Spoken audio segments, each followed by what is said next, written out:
بسم اللہ الرحمن الرحیم۔ السلام علیکم۔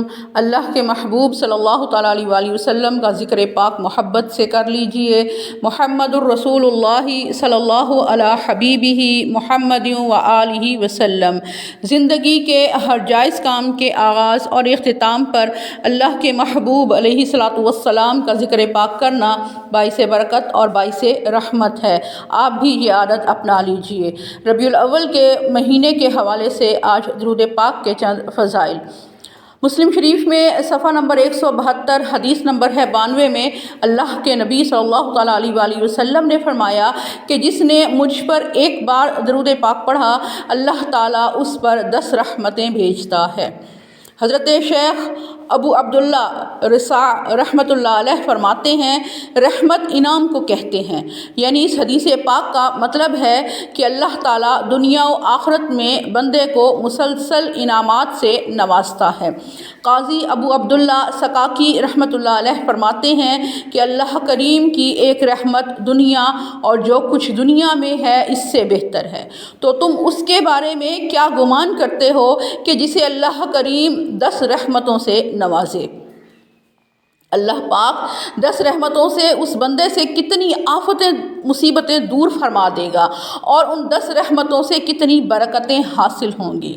شیخ ابو عطا اللہ رحمۃ اللہ علیہ فرماتے ہیں کہ اللہ کریم جس پر ایک رحمت نازل فرمائے گا وہ اس کی دنیا و آخرت کے سب معاملات میں کفایت کرے گی، تو جس پر 10 رحمتیں نازل ہوں اس کا کیا عالم ہوگا۔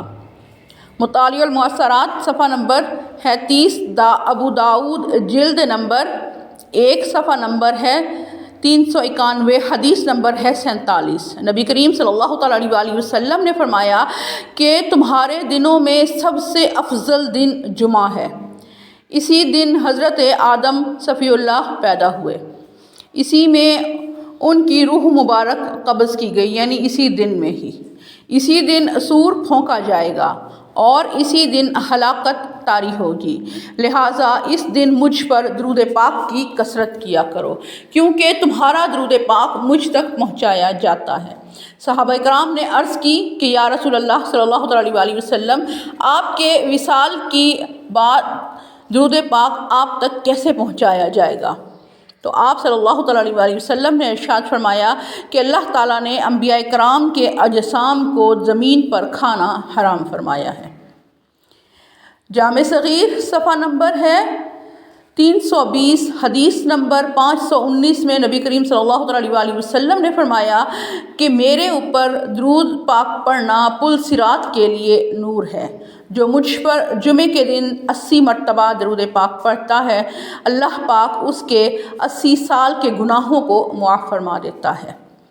الترغیب و الترہیب جلد نمبر 2 صفحہ نمبر ہے 328 حدیث نمبر 22 میں ہے نبی کریم صلی اللہ تعالیٰ علیہ وآلہ وسلم نے فرمایا کہ جو جمعے کے دن مجھ پر 1000 مرتبہ درود پاک پڑھے گا وہ مرے گا نہیں جب تک جنت میں اپنی جگہ نہ دیکھ لے۔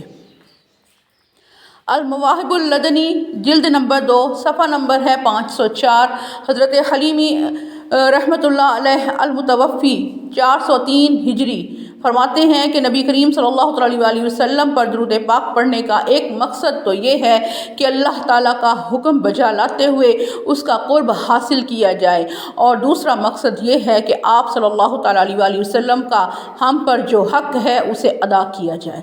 حضرت ابن عبدالسلام رحمۃ اللہ علیہ المتوفی 660 سنہ ہجری انہوں نے بھی ان کی اتباع کرتے ہوئے ارشاد فرمایا کہ ہمارا نبی کریم صلی اللہ علیہ وآلہ وسلم پر درود پاک بھیجنا ان کے لیے قطعاً کسی قسم کی سفارش کا باعث نہیں بنتا، کیونکہ ہم جیسے انسان ان جیسی ہستی کی شفاعت کیسے کر سکتے ہیں؟ البتہ اللہ پاک نے ہمیں حکم دیا ہے کہ ہم اپنے محسن اعظم صلی اللہ تعالیٰ علیہ وآلہ وسلم کے احسانات کا بدلہ دیں، اور اگر ایسا نہ کر سکیں تو ان کے حق میں دعا کریں۔ بس اللہ تعالیٰ نے ہماری حالت کے پیش نظر کہ ہم اپنے نبی علیہ الصلوۃ والسلام کے احسانات کا بدلہ دینے سے تو عاجز ہیں، تو ہمیں ان پر درود پاک بھیجنے کی تعلیم فرمائی۔ حضرت شیخ ابو محمد مرجانی رحمۃ اللہ علیہ سے بھی کچھ اسی طرح کا ہی کلام منقول ہے۔ حضرت قاضی ابو بکر ابن عربی رحمۃ اللہ علیہ المتوفی 543 سنہ ہجری ارشاد فرماتے ہیں، حضور صلی اللہ تعالیٰ علیہ وسلم پر درود پاک پڑھنے کا فائدہ خود پڑھنے والے کو ہوتا ہے، کیونکہ یہ اچھے عقیدے، خالص نیت، اظہار محبت، ہمیشہ فرما بردار رہنے اور نبی کریم صلی اللہ تعالیٰ علیہ وسلم کے واسطے مبارک کو محترم جاننے میں رہنمائی کرتی ہے۔ الطبقات المشعرانی 318 صفحہ میں حضرت ابو المواہب رحمۃ اللہ علیہ سے منقول ہے کہ مجھے خواب میں نبی کریم صلی اللہ تعالیٰ علیہ وسلم کی زیارت کا شرف حاصل ہوا، تو آپ صلی اللہ تعالیٰ علیہ وسلم نے مجھ سے فرمایا کہ قیامت کے دن تم 1,00,000 بندوں کی شفاعت کرو گے۔ میں نے عرض کیا کہ یا رسول اللہ صلی اللہ علیہ وسلم، میں اس قابل کیسے ہوا؟ تو ارشاد فرمایا، اس لیے کہ تم مجھ پر درود پڑھ کر اس کا ثواب مجھے ہی دیتے ہو۔ الحاوی للفتاوی جلد نمبر 2 صفحہ نمبر 48 میں حضرت علی کرم اللہ وجہ الکریم سے روایت ہے کہ اللہ تبارک و تعالیٰ نے جنت میں ایک درخت پیدا فرمایا ہے جس کا پھل سیب سے میٹھا بڑا ہے، جس کا پھل سیب سے بڑا ہے، انار سے چھوٹا ہے، مکھن سے نرم ہے، شہد سے بھی میٹھا ہے اور مشک سے زیادہ خوشبودار ہے۔ اس درخت کی شاخیں موتیوں کی، تنے سونے کے اور پتے زبرجد کے ہیں۔ اس درخت کا پھل صرف وہی کھا سکے گا جو نبی کریم صلی اللہ تعالیٰ علیہ وسلم پر کثرت سے درود پاک پڑھے گا۔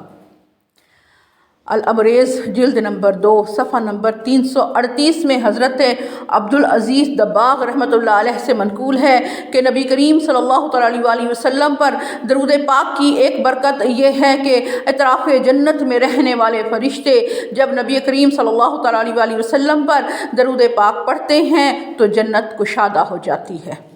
القول البدیع صفحہ نمبر 346 میں ہے، حضرت ابو بکر شبلی رحمۃ اللہ علیہ ایک روز بغداد کے جید عالم حضرت ابو بکر بن مجاہد رحمۃ اللہ علیہ کے پاس تشریف لائے۔